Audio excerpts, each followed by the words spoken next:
ఈ కార్యక్రమాన్ని సమర్పిస్తున్నవారు the Chennai shopping mall. దంతెరాసు సందర్భంగా 916 బంగారు ఆభరణాలపై మేకింగ్ ఛార్జీల్లో 50% తగ్గింపు. అలానే ఆకర్షణీయమైన ధరలలో డైమండ్ ఆభరణాలు మరియు తరుగు మజూరీ లేకుండా సిల్వర్ ఆర్టికల్స్ పై ఆకర్షణీయమైన తగ్గింపు. నమస్తే రమగారు. నమస్తే జయ. రమగారు, బుద్ధిమతి ఈ సిరీస్ లో కూడా ఉన్నాం మనము. విజయ్ కుమారి ఇక్కడికి వచ్చింది, ఈ రాజ్యానికి వచ్చి తెలుసుకుంది ఇతను రత్నాలు అమ్మబోయి ఉంటాడు, దొరుకుంటాడు, కానీ వాళ్ళు వదిలేశారు. ఏదో జరిగిందని ఊహించింది. ఇంకా అమ్మాయి ఇద్దరు సేవకులను పెట్టుకుని ఆ ఊళ్ళోనే ఉంది, వెతుక్కుంటున్నారు. ఎందుకంటే ఆవిడ ఏం చెప్పి పంపించింది, ఈ వచ్చి కుంతలపురానికి వచ్చి ఇక్కడ ఒక ఇల్లు తీసుకుని ఉండమంది. అతను వెతుక్కోవాలి ఇక్కడ ఏం పేరుతో ఉన్నాడో ఏం తెలియదు కదా, ఏమీ తెలీదు. సేవకులు ఇద్దరితో పాటు వచ్చింది కదా, సైనికులు వచ్చారు ఆవిడతో పాటు. వీళ్ళు ఓ సత్రం తీసుకున్నారు, ఇక అక్కడే ఉన్నారు. ముందు ఒక వారం అంతా ఈ కొట్లు గిట్లు చూశారు. తర్వాత ఇంకా స్లోగా వాళ్ళు ఏం చేశారు, తిరగటం మొదలుపెట్టారు ఊరంతా. 1 నెల రోజులు గడిచిపోయింది. 1 నెల అయిన తర్వాత ఒకనాడు ఏమనుకున్నారంటే ఈ సేవకులు ఇద్దరు, అసలు ఇలాంటి వాడు ఒకడు వచ్చాడని ఇది ప్రచారంలో ఉందా లేదా అది కనుక్కోవాలనుకున్నారు. ఒక కోట దగ్గర బయట సైనికులు అనే సరకాల ఇప్పుడు చూడు, ఎక్కడికైనా వెళ్ళామనుకో డ్రైవర్లు మాట్లాడుకుంటారు. ఇద్దరు డ్రైవర్లు సైనికులు సేవకులు కూడా అంతే. వీళ్ళు ఏమనుకున్నారు, ఎవడో ఒకడిని మాట్లాడించారు. ఈ ఊళ్ళో కనుక్కోవటం కాదు, డైరెక్ట్గా కోటనే అటాక్ చేయాలనుకున్నారు. ఈ కోట బయట కాపలాలు ఉంటారా, 8 గంటలకో 10 గంటలకో డ్యూటీలు మారుతూ ఉంటారు.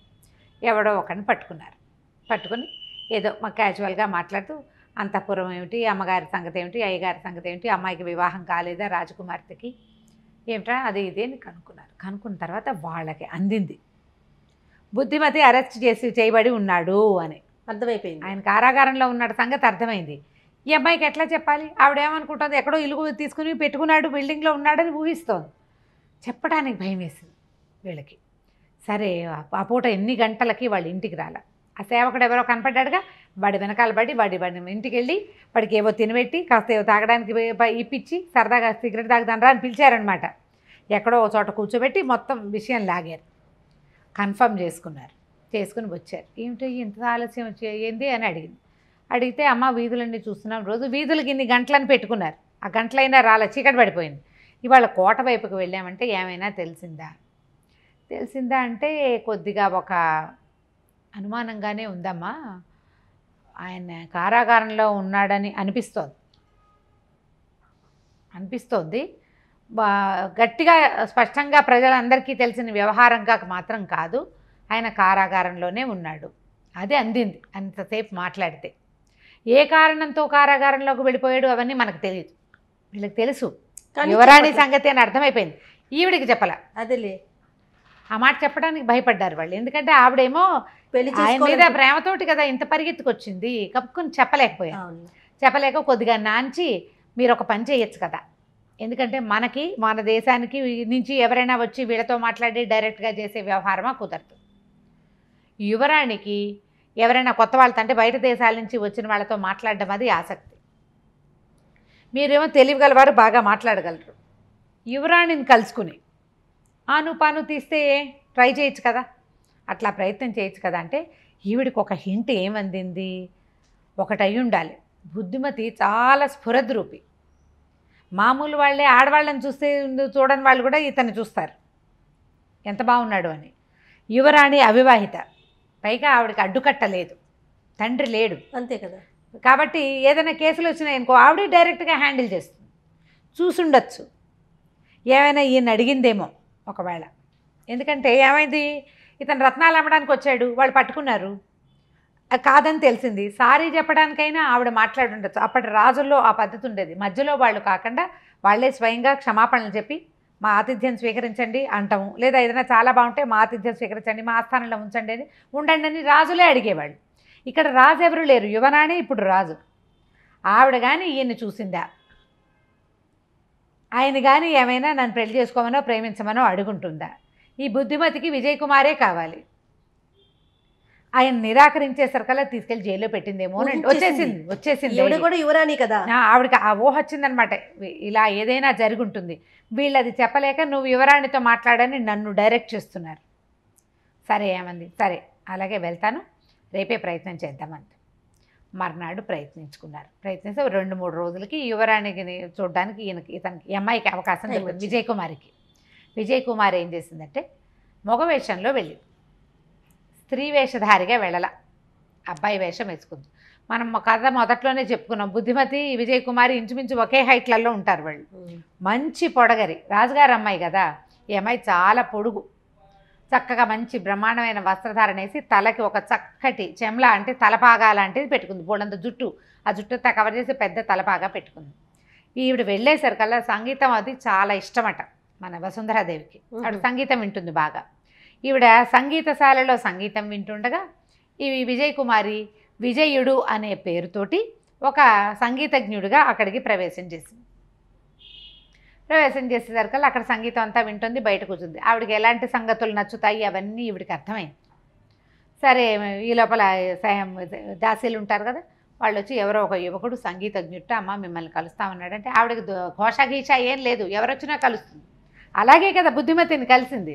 సరే వెళ్ళి కూర్చునేసరికల్లా మీరెవరు ఏమిటి అంటే మాది మనుజపురం, నా పేరు విజయుడు. మనుజపురంలో సంగతులు ఏమిటి అని అడిగింది. ఎందుకంటే ఆవిడకి తెలుసు వసుంధరాదేవికి, మనకు బుద్ధిమతి చెప్పాడు, నేను మనుజపురాధీశ్వరుడి కుమార్తె విజయ కుమారుని ప్రేమించాను చెప్పాడు కదా. సంగతులు అంటే ఏమో నాకు తెలీదు, నేను బయటకు వచ్చి చాన్నాళ్ళు అయిపోయింది, అక్కడ నేను లేను. అయితే మీరేం చేస్తారు ఏమిటి అంటే విజయ కుమారి నా శిష్యురాలు, కానీ నేను చాలా కాలమైంది, ఆమెకు ఆధ్యాత్మిక శిక్షణ కూడా నేనే ఇచ్చా, నా పేరు విజయుడు అని చెప్పి. చూస్తే మనిషి మంచి స్ఫురద్రూపి, అసలు ఆ కళ్ళు ముఖము ఎంత బాగుందో, కంఠం ఎంత బాగుందో, చాలా స్వీట్గా ఉంది వాయిస్. అయితే మీరు ఏం చేస్తారు ఏంటంటే నాకు ఒక వీణ ఇప్పిస్తే వీణ వాయిస్తానని. అదేమిటి మీరు సంగీతజ్ఞులు, మీ వీణ మీరు తెచ్చుకోరా అంత.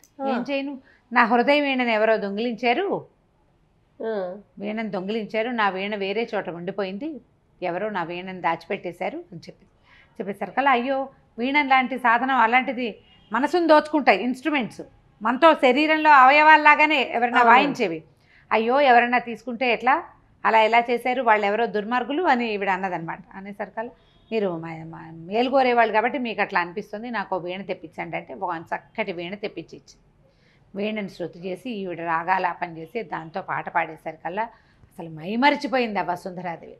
ఏం పాట, ఏం వీణ, గురువుల దగ్గరనే ఉండటం వేరు. ఆ అమ్మాయి సహజంగా రాజకుమార్తె, పైగా ఏమిటంటే ఒక మంత్రం వల్ల జన్మించిన అమ్మాయి, ఒక దైవికమైన లక్షణాలు కలిగి ఉన్న వ్యక్తి.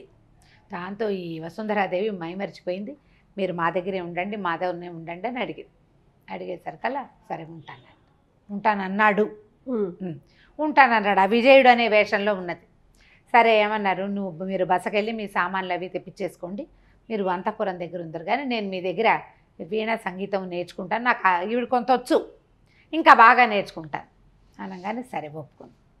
4 రోజుల ముందు వస్తూ పోతుండేది, వీళ్ళిద్దరికీ స్నేహమైంది. బాగా స్నేహం అయిన తర్వాత ఒక మాట అడుగుతానని మెల్లిగా ఈవిడ అడిగింది అనమాట. ఏమిటి, ఇంత వయసు వచ్చింది, మీరు పెద్దవారైపోయారు కదా, మరి రాజ్యానికి రాజు కూడా లేడు, మీ తండ్రి గారు గతించారు, మీరెందుకు వివాహం చేసుకోలేదు అనగానే ఈవిడేం చెప్పింది, మొదటేమో కొత్త క్రమంగా సంగీతం అలవాటైంది, వీణ వాయించడము, పైగా రాజకుమారి యొక్క ఆధ్యాత్మిక గురువు, ఇంకో రాజకుమారికి ఆధ్యాత్మిక గురువు అంటే మనసులో మాట చెప్పుకోవచ్చు. అయితే ఈవిడేం చెప్పిందంటే నేను మామూలుగా నాకు ఎవరి మీద మనసు వివాహం మీద ఆసక్తి లేదు, కానీ నేను ఒక అతను నచ్చాడు నాకు, అతను నన్ను నిరాకరించాడు. ఇప్పుడు రాజపుత్రులు అనుకో, వాళ్ళు నన్ను తోసేసి రాజ్యం లాక్కుంటారు. అదే భూసరపుత్రుడైతే, బ్రాహ్మణుడైతే తోసేసి రాజ్యం లాక్కునేందుకు అతని కజిన్స్ వచ్చి నా నెత్తి మీద కూర్చునేందుకు ఉండదు. ఎంతో నచ్చాడు, భగవంతుడు నాకు కావాల్సిన వాడిని కూర్చాడని నేను భావించాను, కానీ అతను విజయ్ కుమారిని ప్రేమించానన్నాడు.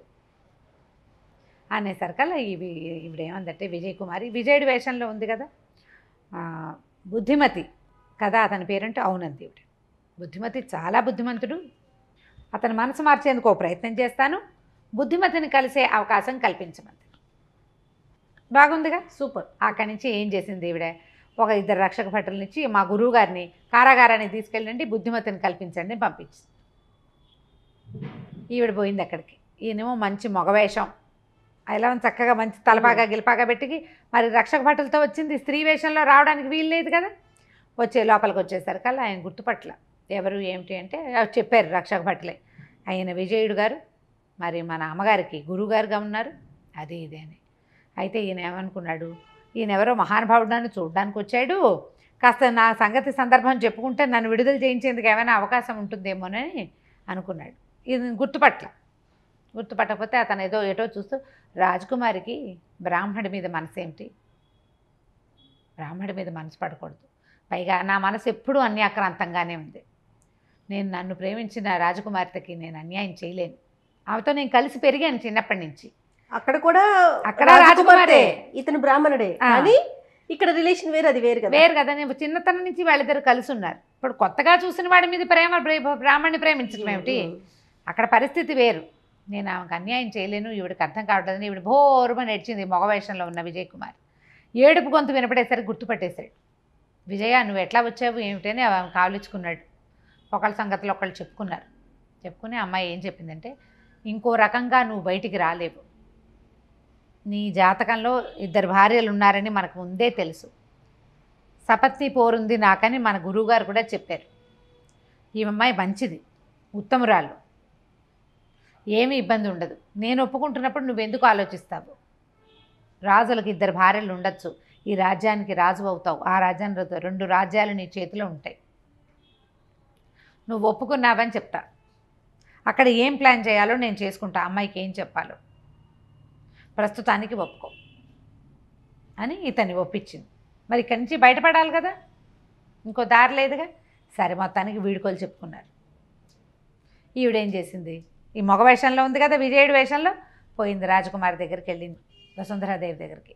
ఆవిడ అడిగింది, బుద్ధిమతి ఒప్పుకున్నాడా, ఆయన మనసు మారిందంటే, మారకపోవటానికి ఏముందమ్మా, మారుతుంది, కాకపోతే ఏంటంటే అతను విజయ్ కుమార్ని ప్రేమించాడు, ఆమెతో వివాహం అయ్యాక ఆమెను ఒప్పించుకుంటే నేను వివాహం చేసుకోవడానికి నాకు ఓకే అంటున్నాడు, కాబట్టి ఇప్పుడు నువ్వు చేయవలసింది ఏమిటి, విజయ్ కుమార్ని ఒప్పించుకోవాలి, అది కూడా పెద్ద కష్టమేం కాదు, నువ్వేం ప్రయత్నం చేయదు, నా విద్యార్థిని కదా, నేను కబురు చేస్తాను ఆమెను ఇక్కడికి రమ్మని, ఆమె ఇక్కడికి వస్తుంది, నువ్వు ఆమెతో మాట్లాడుకుందా, నేను చెప్తాను, ఆమెను ఒప్పించే ప్రయత్నం నేను చేస్తా, నువ్వు ఆవిడతో మాట్లాడుకో, మీరిద్దరూ సపత్నులుగా ఉండటానికి మీకు అభ్యంతరం లేకపోతే అతను వివాహం చేసుకుంటాడు. పరమానంద భరితురాలైపోయింది. పర్వాలేదు, వాళ్ళ రాజ్యంలో ఉన్నప్పుడు వాళ్ళతో ఆవిడతో ఉంటాడు, నా రాజ్యంలో ఉన్నప్పుడు నాతో ఉంటాడు, లేదా మేమిద్దరం కలిసే ఉంటాం, నాకేమీ అభ్యంతరం లేదు, కానీ నాకు బుద్ధిమతి కావాలి అంతే అనగానే ఈవిడ ఏమంది, వెంటనే విజయుడి వేషంలో ఉన్న విజయ్ కుమారి, నాకు కొంచెం సెలవిస్తే నేను నా దగ్గర పని వాళ్ళు ఉన్న వాళ్ళందరికీ జీతాలు భత్యాలు ఇచ్చి విజయ్ కుమారిని రప్పిస్తాను అని చెప్పింది. ఇప్పుడు వీళ్ళకి ఇంకోటి ఏం కావాలి, ఈవిడకి ఈ అమ్మాయికి కావాల్సింది బుద్ధిమతి బయటికి రావటమే కాదు, తన తండ్రిని జైల్లో పెట్టి విక్రమసింహుడు అనే రాజు రాజ్యాన్ని ఆక్యుపై చేస్తున్నాడు, వాడి మీద దండెత్తడానికి వీళ్ళ దగ్గర ఏ సాధనము లేదు. ఈ వసుంధరాదేవిని పట్టుకుంటే కుంతల దేశం చాలా బలమైన దేశంగా ఉంది ఇటీవల కాలంలో, ఈ సైన్యంతో పోయి తమ రాజ్యాన్ని జయించుకొచ్చుకోవచ్చు. ప్లాన్ చేసింది ఆవిడేం తెలివి తక్కువది కాదు. సరే, ఏం చేసింది ఈవిడే, వసుంధరాదేవికి బాయ్ బాయ్ చెప్పేసి విజయ్ కుమార్ వచ్చే ఏర్పాటు చేస్తాను, నేను వెళ్ళి మాట్లాడొస్తానని చెప్పి వెళ్ళిపోయింది బయటికి. ఇంక ఇక్కడ ఈ రాజ్యంలో లేనట్టే పని వాళ్ళతోటి వాళ్ళందరికీ ఏం చెప్పిందంటే, నేను వచ్చేదాకా మీరు ఇక్కడే ఉండండి అని చెప్పింది. ముందు నుంచి వీళ్ళు మొదటున్న సత్రంలో కాకుండా వేరే చోట ఉంచింది, పోయి అప్పుడప్పుడు కలిసి వస్తూ ఉండేది. సరే, 2-3 రోజులు స్థిమితంగా వాళ్ళ దగ్గరే ఉంది. ఆ రోజుకి 4వ రోజున విజయ్ కుమారి పల్లకీతో సహా ఇక్కడికి వచ్చింది. ఆ పల్లకికి డబ్బులు సమస్తమైనవి వసుంధరాదేవి దగ్గర నుంచే వసూలు చేసింది. మరి తన భర్తని తనకు చేసుకోబోయేవాడిని త్యాగం చేసింది కదా, పల్లకితో వచ్చింది. ఆ తర్వాత ఏమైందో మనం వచ్చే భాగంలో తెలుసుకుందాం. తప్పకుండా రమ్మగారు. నమస్తే అండి. నమస్తే. ఈ కార్యక్రమాన్ని సమర్పించిన వారు ది చెన్నై షాపింగ్ మాల్. దంతెరాసు సందర్భంగా 916 బంగారు ఆభరణాలపై మేకింగ్ ఛార్జీల్లో 50% తగ్గింపు, అలానే ఆకర్షణీయమైన ధరలలో డైమండ్ ఆభరణాలు మరియు తరుగు మజూరీ లేకుండా సిల్వర్ ఆర్టికల్స్పై ఆకర్షణీయమైన తగ్గింపు.